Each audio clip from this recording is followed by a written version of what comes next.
मूर्खामी से पाठ पढ़ी ना एक पिटिशन फाइल करते सठिक पदक्षेप नहीं बाचस्पति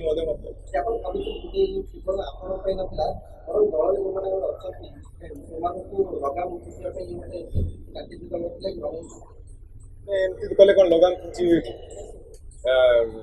ए लगाम तो दबार किसी कौन तार उपाय पार्टी रे लगाम कौन देबे समस्त नहीं कि पार्टी ना पार्टी भीतर लगाम सब दबा दरकार पार्टी को हाई कोर्ट को जीव आवश्यक पड़े सुप्रीम कोर्ट जीव आपन को सभ्य पद रद्द पई से माने किछि कर जानते हाई कोर्ट जानते सुप्रीम कोर्ट जानते तांको इच्छा से व्यक्तिगत मत से व्यक्तिगत इच्छा राजस्वती को आवश्यक दलिल सहित दाखल न होइथिबार उच्चार करता ने वास्तव में मु से लेटरटा पाई नाही मु देखिनी सेठी कोन बाचस्पति महोदय लिखिं से भी कौन डिटेल लिखते मुझे जानी पाखे जुक्ति जतार्थ ना ये पिटिशन फाइल कर पाइला आपण सहित मुझे खोलाखोली भाव आलोचना कर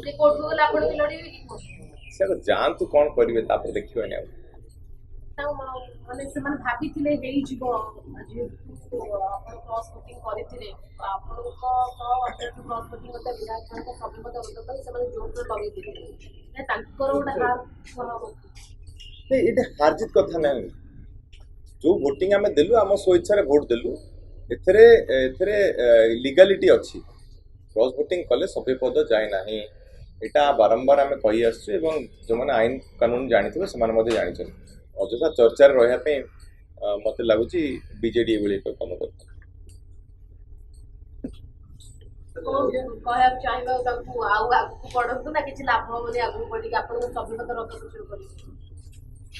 मुझे कहबार नहीं मोर जार जहाँ इच्छा हो गणतंत्र रोचे जार जहाँ इच्छा हो करेंगे कम कर मोर कुछ कहबार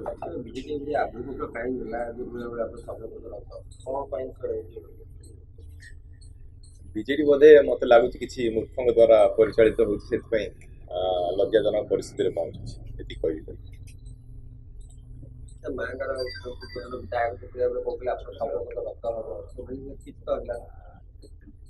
आईन अनुसार सभ्य पद रद्द हो पार ना सी जी जहाँ कहते पूर्वतन विधायक पूर्वतन मंत्री पूर्वतन मुख्यमंत्री जी जहाँ कहते आईन अनुसार सभ्य पद रद्द हो पार ना आम जाना कथा आपण माने लॉ मेकर्स हे कि जदि एभली मंतव्य देबा आपन को कोन आशा करिवे लोक की से मुख्य विजय से आपन खुश एबले निष्पत्ति मु जान निजे भी विजन तळ अनेक लोक निष्पत्ति नउथु सेटा जानि जे तुम सेठी जाऊ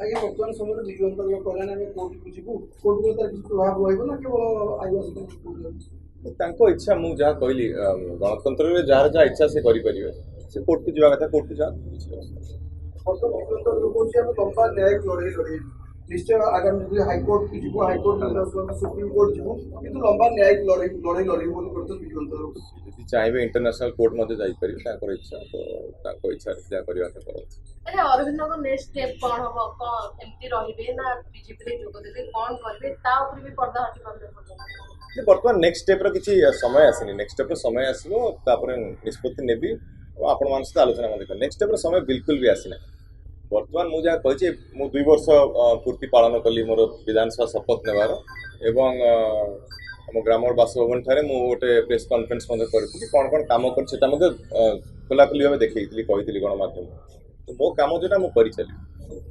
बर्तमान से निष्पत्ति समय नुहे बर्तमान 2 वर्ष सरी जा 3 वर्ष अच्छी तो लोक कि भाव कम करवा से मोर मुख्य दायित्व लड़ाई लड़ी कौन ताहा केवल आपण बदनाम करने लड़ाई जाऊँ चित्र को मलिन करने चेष्टा कर जेहेतु बाचस्पति जनता कौन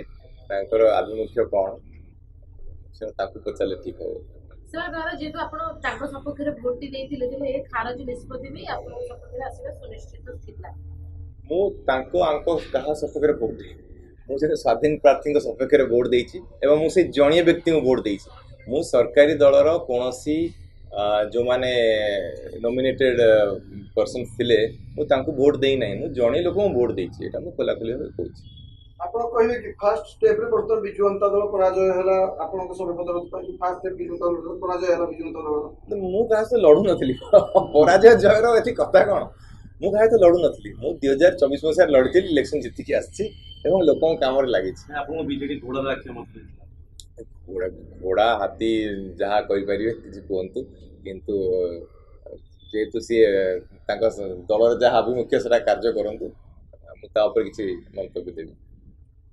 ଯାହା କହିବା କଥା ମୁଁ କହିସାରିଛି, ଅନେକ ଆଲୋଚନା ସରିଯାଇଛି ଏ ବିଷୟରେ, ଆଉ ଆଲୋଚନା କରିକି ଲାଭ ନାହିଁ, ଆଗକୁ ବଢ଼ିବା ଆମେ। ଆପଣ ବର୍ତ୍ତମାନ ଗୋଟେ ମୋରାଲି ଯୋଉ ନିଷ୍ପତ୍ତି ଆସିଲା ଖୁସି ଅଛନ୍ତି ନା ନାହିଁ? ମୁଁ ମୋରାଲି ଆଗରୁ ମଧ୍ୟ ଖୁସି ଥିଲି, ରାଜ୍ୟସଭା ପୂର୍ବରୁ ଖୁସି ଥିଲି, ଆଉ ଯେତେବେଳେ ସସ୍ପେଣ୍ଡ ହେଲି ସେତେବେଳେ ଆପଣମାନଙ୍କ ସହିତ ମୁଁ ଆଲୋଚନା କରିଥିଲି ମୋରାଲି ମୁଁ ଡାଉନ୍ ଥିଲି, କେବେ ଦେଖିଥିଲେ ମୋରାଲି ଡାଉନ୍ ହେବାର? ଯେତେବେଳେ ଡାଉନ୍ ନଥିଲି, ରାଜ୍ୟସଭା ଭୋଟିଂ ବେଳେ ଡାଉନ୍ ନଥିଲି, ବର୍ତ୍ତମାନ ବି ଡାଉନ୍ ନାହିଁ। ପାଟକୁରାବାସୀଙ୍କୁ ଭଲ ପାଇବା ଅଛି, ମୋର ବି ତାଙ୍କ ପ୍ରତି ଯଥେଷ୍ଟ ଭଲ ପାଇବା ଅଛି। ପାଟକୁରା ଡେଭଲପମେଣ୍ଟ ପାଇଁ କାମ ଚାଲିଛି। ବାଚସ୍ପତିର ଯୋଉ ବର୍ତ୍ତମାନ ଖାରଜ କଲେ ଆପଣ କହିପାରିବେ କି ସତ୍ୟର ବିଜୟ ହେଲା? କିନ୍ତୁ ସତ୍ୟ ମିଥ୍ୟା କଥା ନେଇ ଆପଣ ସଭ୍ୟ ପଦ ରଦ୍ଦ କରିପାରିବେ ନାହିଁ ଆଇନ ଅନୁସାରେ। ଏଭଳି ମୂର୍ଖାମୀ ପଦକ୍ଷେପ ନେଇ ଚାଲିଛନ୍ତି, କିଏ ତାଙ୍କ ପରାମର୍ଶଦାତା ମୁଁ ବୁଝିପାରୁନି। ସେ ଟିକେ ବହି ପଢିବା ଦରକାର, ପାଠ ନ କିଏ ବହି ପଢି ପଢିବା ଦରକାର? ଯିଏ ପରାମର୍ଶ ଦଉଛନ୍ତି ସେ ବହି ପଢିବା ଦରକାର। ଆଇନ ଶୃଙ୍ଖଳା ବହି ଟିକେ ପଢନ୍ତୁ, ତାପରେ ଦେଖିବା କ'ଣ। ବିଜେପିର ଅନପଢ ଅଛନ୍ତି, ବହି ପଢିବା ଦରକାର। ବିଜୁ ଜନତା ଆପଣଙ୍କ ଯିଏ ବି ହୋମୱାର୍କ କରୁଛି, କ୍ଲାସ ୱାର୍କ କରୁଛି, ସେଟା ସେମାନେ ଜାଣିଥିବେ। ହୋମୱାର୍କ ଠିକ ସେ ହଉନି ବିଜେପିରେ। ହୋଇଥିବ କି ନ ହୋଇଥିବ, କିନ୍ତୁ ଏଇ ଜିନିଷ ତ ଭୁଲ କରୁଛନ୍ତି। ସଭ୍ୟ ପଦ ରଦ୍ଦ ହେଇପାରିବ ନାହିଁ। ଆଇନ ଅନୁସାରେ ଆମେ ଭୋଟ ଦେଇଥିଲୁ, ସଠିକ ନିଷ୍ପତ୍ତି ନେଇଥିଲୁ। ଆଇନ ବାବଦରେ ଟିକେ ଅଜ୍ଞ ରହିଛନ୍ତି ବିଜୁ ଜନତା ନେତାମାନେ। ଲାଗୁଛି ବୋଧେ ସେଇଭଳି ଲାଗୁଛି ବୋଧେ। ଆଉ ଟିକେ ପଢାପଢି ଜୋରଦାର ଆଉ କରିବା। ନିଶ୍ଚିତ ଭାବେ ପଢାପଢି କରିବା। ଅନେକ ବିଜ୍ଞ ବ୍ୟକ୍ତି ଗୁଡା ଅଛନ୍ତି, ଅନେକ ବିଜ୍ଞ ବ୍ୟକ୍ତି ଅଛନ୍ତି, ପଢାପଢି ଟିକେ କରନ୍ତୁ। ଆଗକୁ ବି ଚେଷ୍ଟା କଲେ କିଛି ଲାଭ ହବନି କହୁଛି ତାପରେ। ଆଗକୁ ସେମାନେ ଯାହା ଚେଷ୍ଟା କରିବେ କରନ୍ତୁ, ମୁଁ ଯୋଉ ଜାଗାରେ ଅଛି ସେଇଠି ଅଛି। ଆସନ୍ତୁ, ମୁଁ ଅଛି ଏଠି। ଆଗକୁ ସାର୍ ଆପଣ ନିଜର ରାଜନୈତିକ ଆପଣ କେମିତି ଦେଖୁଛନ୍ତି? କାହିଁକିନା ସେମାନେ ଯୋଉ ଆପଣଙ୍କ ବିଧାନସଭାରୁ ଖାରଜ ପାଇଁ ଯୋଉ ଅପିଲ କରିଥିଲେ ତାହା ବି କ୍ୟାନସେଲ ହେଇଗଲା। ଆପଣ ଆଗକୁ କୋଉ ଦଳ ସହିତ ବେଶୀ ରାଜନୀତି ବର୍ତ୍ତମାନ କୌଣସି ଦଳର ସହିତ ମିଶିବାର କୌଣସି ଯୋଜନା ନାହିଁ, ମୋର ଆଭିମୁଖ୍ୟ ମଧ୍ୟ ନାହିଁ। ମୁଁ ଆଗରୁ ମଧ୍ୟ କହିଛି, ବିଧାୟକ ଥିଲି, ବିଧାୟକ ଅଛି, 2029 ପର୍ଯ୍ୟନ୍ତ ବିଧାୟକ ରହିବି। ତାପରେ ପୁନର୍ବାର ଯୋଉ ନିର୍ବାଚନ ହେବ, ନିର୍ବାଚନ ମଧ୍ୟ ଲଢ଼ିବି। ଏଇଟା ହିଁ ନିର୍ବାଚନ ବି ସ୍ୱାଧୀନ ଭାବେ ସେଇ ସମୟରେ ଦେଖିବା କ'ଣ କୋଉ ପାଣି କୁଆଡେ ଯାଉଛି ଦେଖିକି ଆମେ ଦେଖିବା ନିଷ୍ପତ୍ତି। ବର୍ତ୍ତମାନ ସବୁ ଜିନିଷ ଆପଣ ଏବେ କହିଦେଲେ ତ ଆପଣଙ୍କର ଗାଇଡ୍ ବହି ଭଳିଆ ଆପଣ ପଢିକି କହିଦେବେ ସବୁ କିନ୍ତୁ ଜିନିଷ। ଯୋଉ ଦଳ ଆପଣଙ୍କୁ ଟିକେଟ ଦେଇଥିଲା, ଯୋଉ ଦଳରୁ ଆପଣ ରାଜନୀତି ଆରମ୍ଭ କଲେ, ବର୍ତ୍ତମାନ ସେଇ ଦଳରେ ବିଚିତ୍ର ସ୍ଥିତି। ପ୍ରଥମତଃ ଆପଣଙ୍କୁ ଏବଂ ସନାତନ ମହାସମାଜକୁ ନିଲମ୍ବନ କରାଗଲା। ତାପରେ ଅନେକ ନେତା ବର୍ତ୍ତମାନ ଦଳ ଛାଡ଼ିଲେଣି ଏବଂ ତା ଭିତରେ ଆପଣମାନଙ୍କର ଯୋଉ ସଭ୍ୟପଦ ରଦ୍ଦ ପାଇଁ ଯୋଉ ସେମାନେ ଅପିଲ କରିଥିଲେ, ସେ ବି ଗୋଟେ ବଡ ଝଟକା ଲାଗିଲା। ତେଣୁ ବିଜେଡି ଇଣ୍ଟରନାଲ ରାଜନୀତିକୁ ଆପଣ କେମିତି ଦେଖୁଛନ୍ତି? ଦଳକୁ ସେ ଦଳକୁ ମଧ୍ୟ ଗୋଟେ ଝଟକା ଲାଗିଲା। ବିଜେଡି ଯେଉଁମାନେ ଦାୟିତ୍ୱରେ ଅଛନ୍ତି ସେମାନେ ଉତ୍ତର ଦେବେ। ବିଜେଡି ଉପରେ ମୋର କହିବାର କ'ଣ ଅଧିକାର ଅଛି? କିଛି କହିବାର ନାହିଁ ବର୍ତ୍ତମାନ। ତାଙ୍କ ଇଚ୍ଛା, ସେ ଦଳକୁ ସମ୍ଭାଳନ୍ତୁ। ଦଳଟା ବହୁତ କଷ୍ଟ ତିଆରି ହେଇଥିଲା ନିଶ୍ଚିତ ଭାବେ, ଯେକୌଣସି ଦଳ ହଉ, ତ ତାକୁ କେମିତି ଆଗକୁ ନେବେ ସେ ତାଙ୍କ ଦାୟିତ୍ୱ।